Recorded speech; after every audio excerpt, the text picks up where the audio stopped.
Magnetic force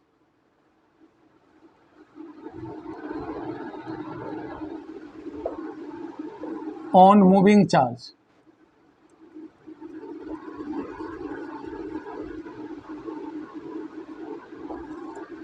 अब देखो यहां पे, if this is the direction of magnetic field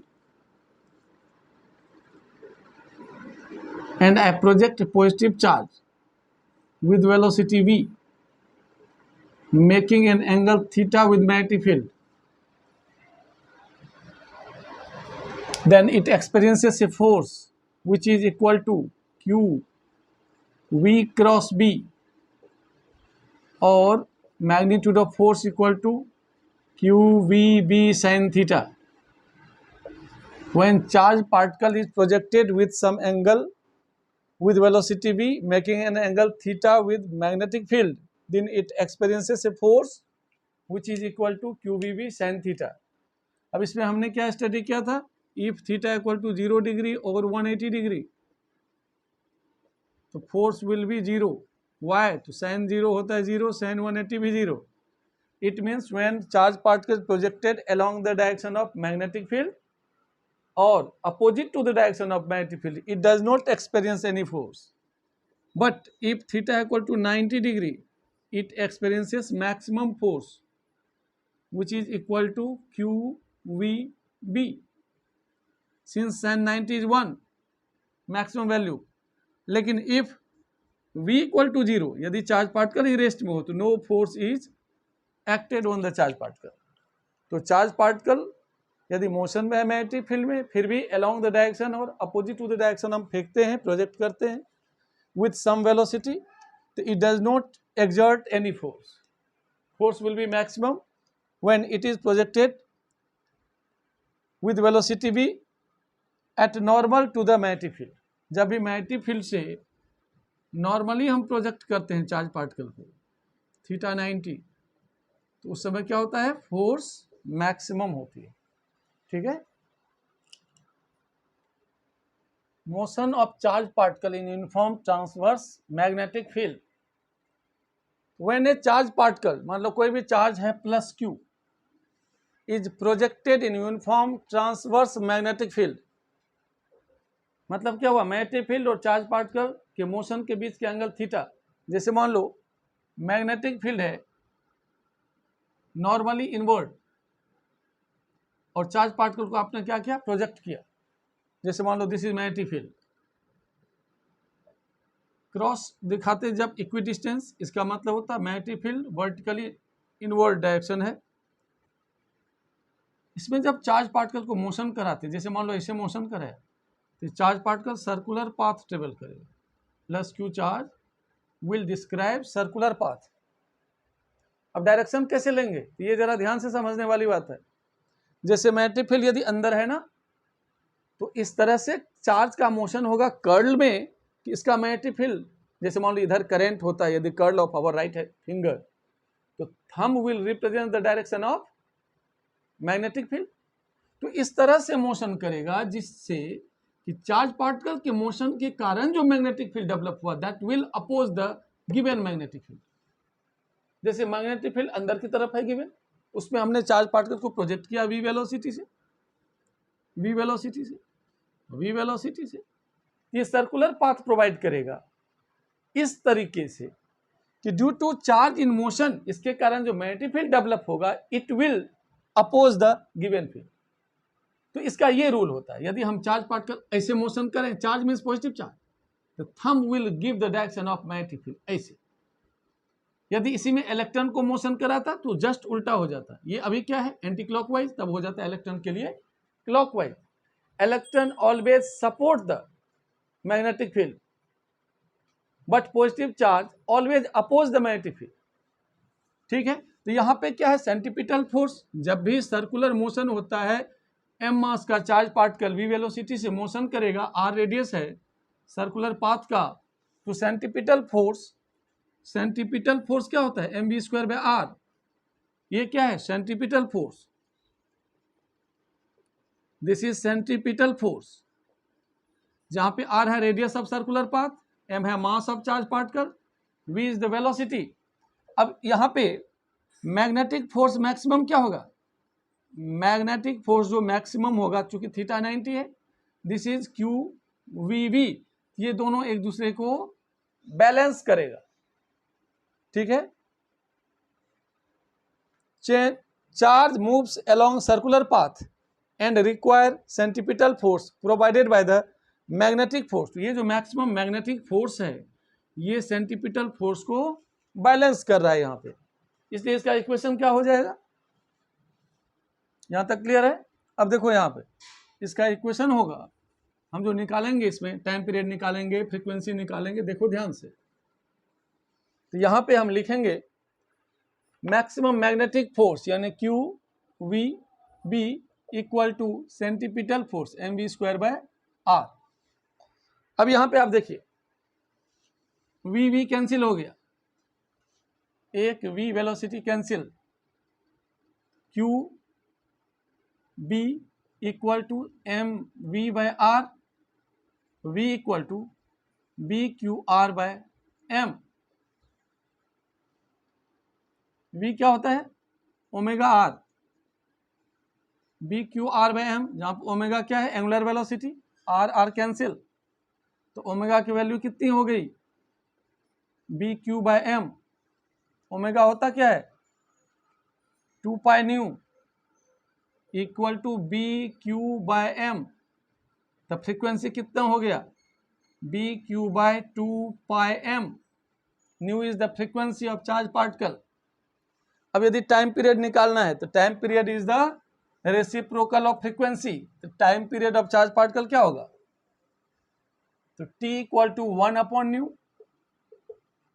2 pi M by B Q, this is the value of frequency. तो जरा ध्यान से देखो फ्रीक्वेंसी क्या था B Q by 2 pi M, Q by M को कहते हैं specific charge, specific charge.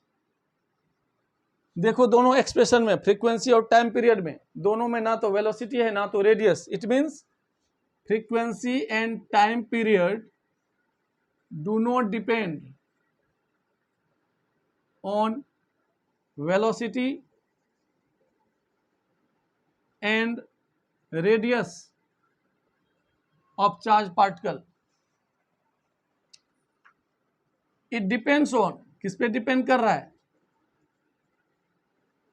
Specific charge q by m, for given q by m specific charge frequency and time period will be constant। ये point very important है, ध्यान रखना। अब यदि kinetic energy निकालना है इसमें तो हम कैसे निकालेंगे मैक्सिमम काइनेटिक एनर्जी, तो वेलोसिटी इतना है तो काइनेटिक एनर्जी मैक्सिमम होगा will be half M V square, half M V का वैल्यू यहां से डालो B square Q square R square divided by M square, तो एक एम कट गया तो this is B square Q square R square by 2m। This is maximum kinetic energy of the charge particle projected in magnetic field making an angle theta equal to 90 degree. यानी when charge particle is normally projected to the magnetic field then kinetic energy will be maximum and its value will be b square q square r square by 2m। motion of charge particle in uniform magnetic field at an acute or obtuse angle। जैसे मान लो this is the magnetic field, ये magnetic field है, charge particle को हमने theta angle पे project किया with velocity v। इसका दो कंपोनेंट होगा कि v sin theta normally to the magnetic field और v cos theta along the direction of magnetic field. ये 90 डिग्री है तो v का वेलोसिटी का नॉर्मल कंपोनेंट हुआ v sin थीटा। मान लो let this is y axis, late this is x axis. अब v cos थीटा को मान लो v2 मान लिया लेट से, अब v sin थीटा को v1 ले लिया। तो due to v sin theta perpendicular component, this charge particle describe circular path. Due to v sin theta, charge particle describe circular path. Therefore, centripetal force mv1 square by r equal to maximum magnetic force q v b sin 90. तो v1 cancel कर दो, तो v1 will be b q r by m. v1 means v sin theta. v1 means v sin theta. यदि इसमें time period निकालना हो तो time period equal to क्या होगा, 2 pi R by V. 2 pi R, V का value means v1, ये डालो यहां से, B Q R by M, R R cancel, 2 pi M by B Q. This is time period. Frequency will be 1 upon time period B Q by 2 pi M. थोड़ा देर पहले हमने discuss किया था, वही चीज है, सेम चीज आ रहा है. ठीक है. Due to normal component of velocity, charge particle describe circular path, but due to v cos theta along horizontal component या और horizontal direction, it moves forward towards x axis. Hence path will be helical. Path कैसा हो जाएगा, इस तरीके से.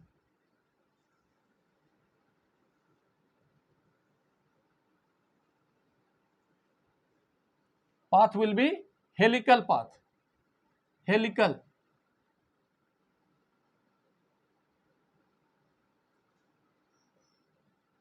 अब ध्यान दो कैसे हुआ. एक तो due to this perpendicular component it describe circular path, लेकिन due to this component v cos theta, ये क्या किया, इसको आगे की तरफ खींच रहा है, किसको, चार्ज पार्टिकल को. तो पाथ क्या हो जाएगा, इस तरह से हेलिकल पाथ. हेलिकल पाथ हो जाएगा. तो यहां पे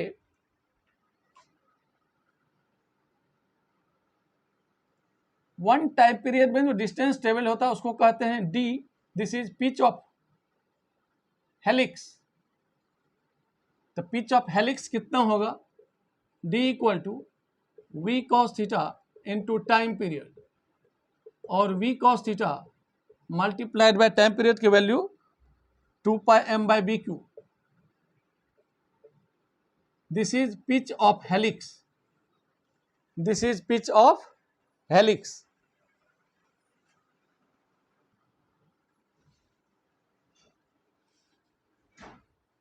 अब नेक्स्ट कंसेप्ट जो इसमें हमें सीखना है, लॉरेंज फोर्स. हमने पढ़ा था जब यूनिफॉर्म मैग्नेट इलेक्ट्रिक फील्ड में चार्ज पार्टिकल को प्रोजेक्ट करते हैं तो फोर्स लगता है QE. अब देखो यहां पे लॉरेंज फोर्स, ये क्या कहता है, जब कभी भी चार्ज पार्टिकल को प्रोजेक्ट करते हैं under the combined influence of magnetic and electric field, तो उसमें जो नेट फोर्स होता है that will be the vector sum of magnetic force and electric force. तो net force is equal to QE plus Q V cross B. This is Lorentz force.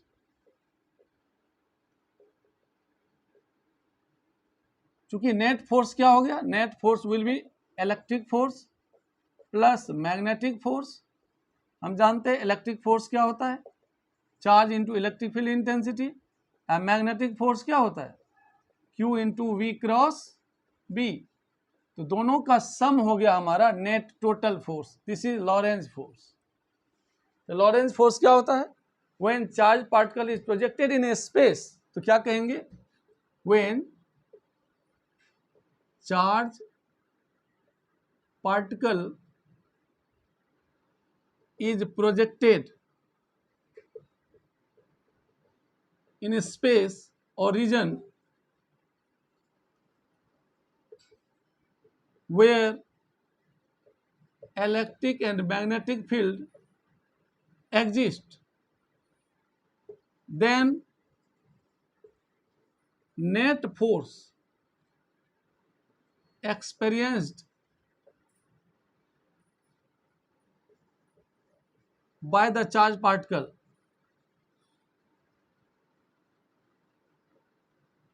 is Lorentz force.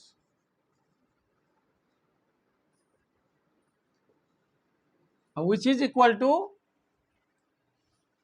Fe plus Fm या QE plus Q V cross B. This is Lorentz force.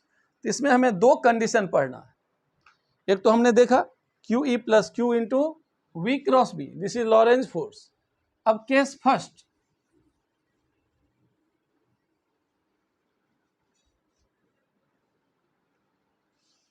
First, when V, E and B are collinear. Collinear में क्या होता है? Magnetic force zero, क्योंकि sine theta zero होती है. सिर्फ यहाँ पे क्या फोर्स लगेगा? Electric force, which is QE equal to mass into acceleration. Acceleration will be QE by M. तो चार्ज पार्टिकल किधर एक्सेलरेट होगा? Along the direction of electric field intensity. कब? When V, E and B are collinear. Case second,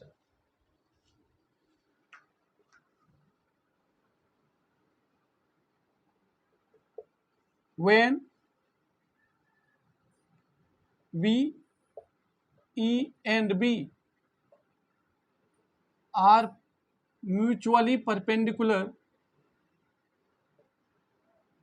to each other. जब एक दूसरे के mutually perpendicular होता है तो उस समय मैग्नेटिक फोर्स इलेक्ट्रिक फोर्स को बैलेंस करता है. तो net force will be zero. QE plus Q V cross B will be zero और QE equal to QVV magnitude में.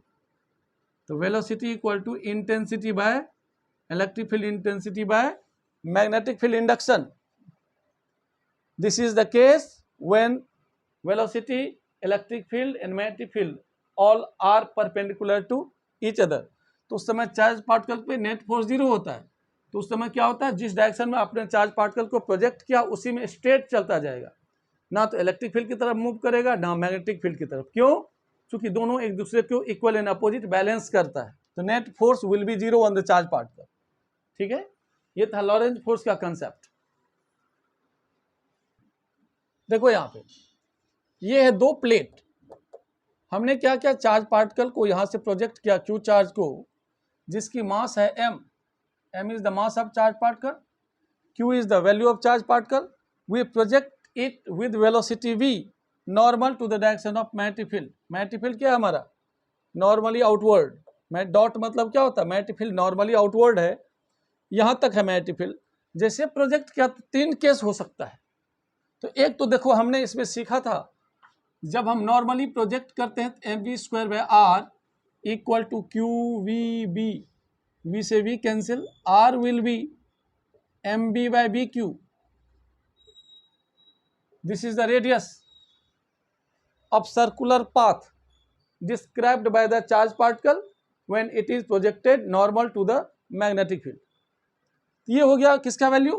R की वैल्यू. अब कहता है इसमें जब हमने V से प्रोजेक्ट किया तो तीन केस बन सकता है.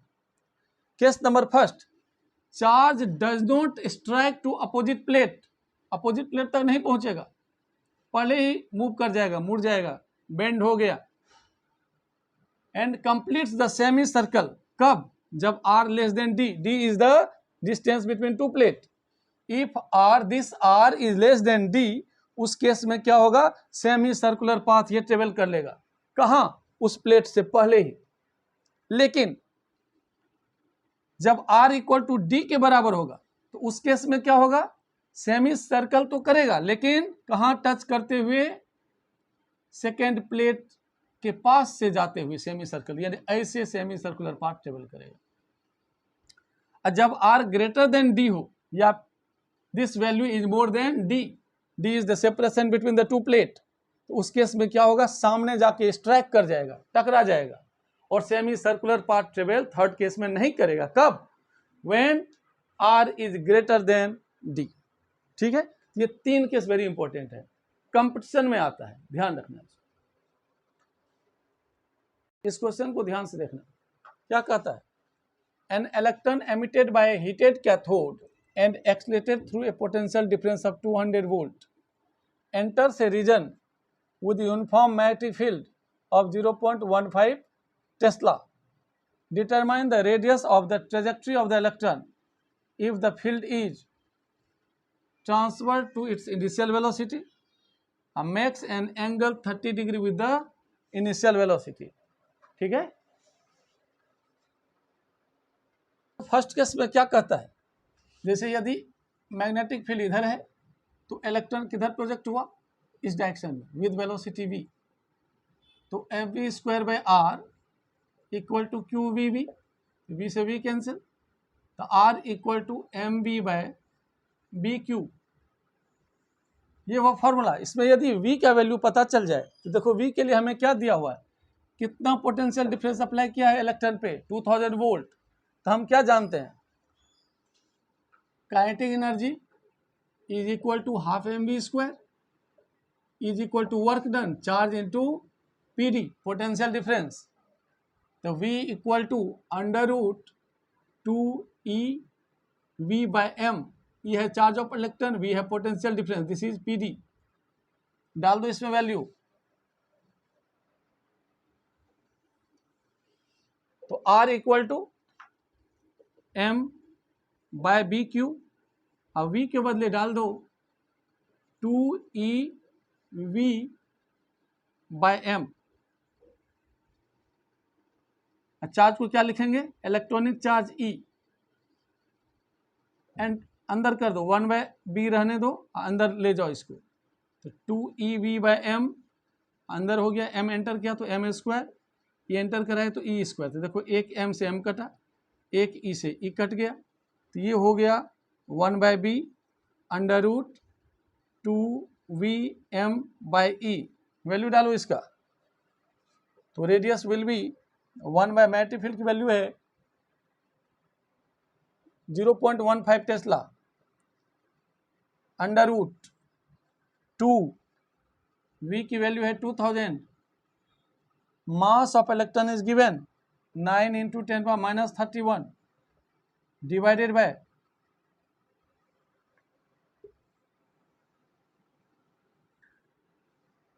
E, charge of electron 1.6 into 10⁻19, ये कितना हो जाएगा, देखो डेसिमल से एक जीरो आ गया,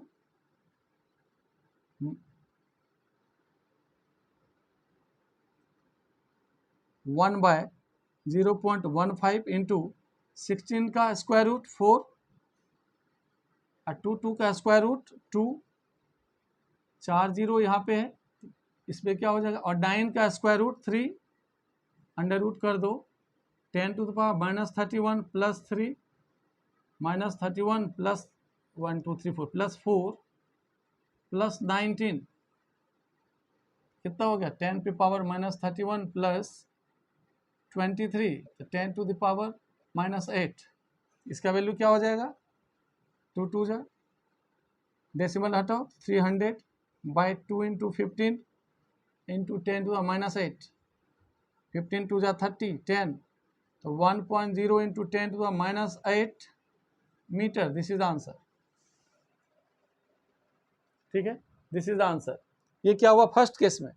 सेकेंड केस में क्या करेंगे, सेकेंड केस में हमारा वैल्यू आता है radius equal to M B sine theta by B Q, यही था ना, M B one square by R equal to Q V one B, V one cancel तो वी वन हो गया था, आर हो गया था M B one by B Q, जहाँ पे बी ये क्या था, ये मैग्नेटिक फील्ड, ये वेलोसिटी वी वन वी, तो थीटा इधर हो गया था V one equal to V sine theta, this is the perpendicular component due to which circular motion is described by the charge particle.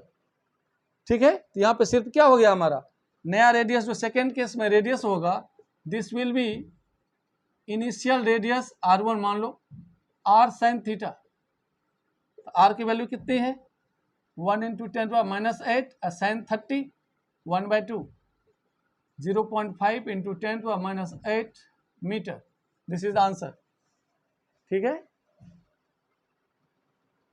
ये जब हमने कैलकुलेशन किया था तो ये -8 था, तो -8 तो यहाँ फिर स्क्वायर रूट में क्या होगा -4 ना, दिस इज -4। फिर यहाँ पे भी वैल्यू क्या आ जाएगी -4, और साइन 30 डिग्री होता है 1/2, तो this is -4, this is answer. Radius है, नया रेडियस, ठीक है। An electron after being accelerated through a potential difference of this volt, यानी इलेक्ट्रॉन है, इसमें पीडी हमने डाला कितना, V = 10⁴ वोल्ट, एंटर से यूनिफॉर्म मैग्नेटिक फील्ड, फिर मैग्नेटिक फील्ड में एंटर किया, मैग्नेटिक फील्ड में एंटर किया perpendicular to its direction of motion. यदि मैग्नेटिक फील्ड मान लो अंदर है तो वेलोसिटी इधर जा रही है। कैलकुलेट रेडियस, तो क्या कहेंगे mv²/r = qvb, यानी centripetal force = maximum magnetic force, तो रेडियस = mv/bq। हमें वेलोसिटी यदि मिल जाए तो हमारा रेडियस निकल जाएगा।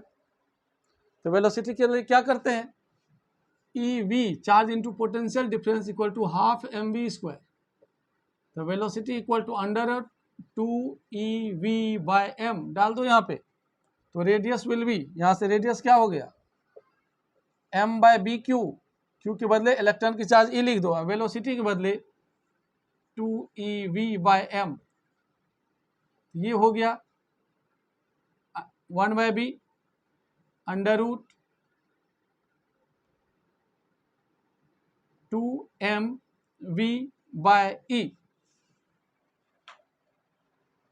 ई से स्क्वायर रूट हो गया, कटने पे m से स्क्वायर रूट हो गया, अंदर चला गया। अब वैल्यू डाल दो इसमें, तो वैल्यू कितनी है देखो ध्यान से, स्टेप पता चला, सेंटीपिटल फोर्स = मैग्नेटिक फोर्स, हमारा रेडियस आया, और kinetic energy = work done, work energy theorem से इक्वेट कर दिया, तो वेलोसिटी वहां से आ गई, वैल्यू डाल दो इसमें, ये है वेलोसिटी, और यहाँ पे v है पोटेंशियल डिफरेंस कैपिटल V, डाल दिया। अब डालो यहाँ पे डायरेक्ट वैल्यू, तो radius will be 1 divided by magnetic field, magnetic field है 0.04 Tesla, √2 mass of electron given है 9 × 10⁻31, पोटेंशियल डिफरेंस है 10⁴, चार्ज ऑफ इलेक्ट्रॉन 1.6 × 10⁻19, देख लो 100/4 डेसिमल से यहाँ 10 डाल दो, 16 का हो गया 4, 9 का स्क्वायर रूट हो गया 3, अंडर रूट में क्या बचा 2 × 10 पे पावर देखो कितना -31 +4 +1 +19, ये कितना हो गया 24, तो ये कितना हो जाएगा देखो 9 10 20 24, यहाँ तक सही है। देखो 4 1 5 19 24, ये हो गया 24, 31 + 24 कितना हुआ -7, तो ये हो गया 100 × 3/4 × 4 √2 × 10⁻⁻7, यदि 20 कर दूं तो यहाँ पे -8 कर सकता हूँ, तो ये हो जाएगा 100 × 3 10⁻⁻4/4 × 4 √20, अब 20 का स्क्वायर रूट निकाल लो,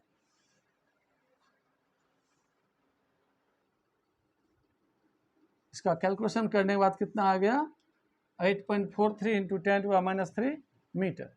ये ध्यान रखना, या तो आप क्या करो यहाँ से पहले वेलोसिटी निकाल लो, यहीं से पहले एक कैलकुलेशन यहाँ कर लो, और फिर सेकेंड कैलकुलेशन mv²/r, ये तो हमने बताया था, एक कैलकुलेशन यहाँ से भी निकाल सकते हैं, फिर mv²/r = qvb, तो यहाँ से डायरेक्ट mv/bq भी निकाल सकते हैं, यानी e और b, q को हम क्या लिखते हैं इलेक्ट्रॉन की चार्ज e लिख सकते हैं।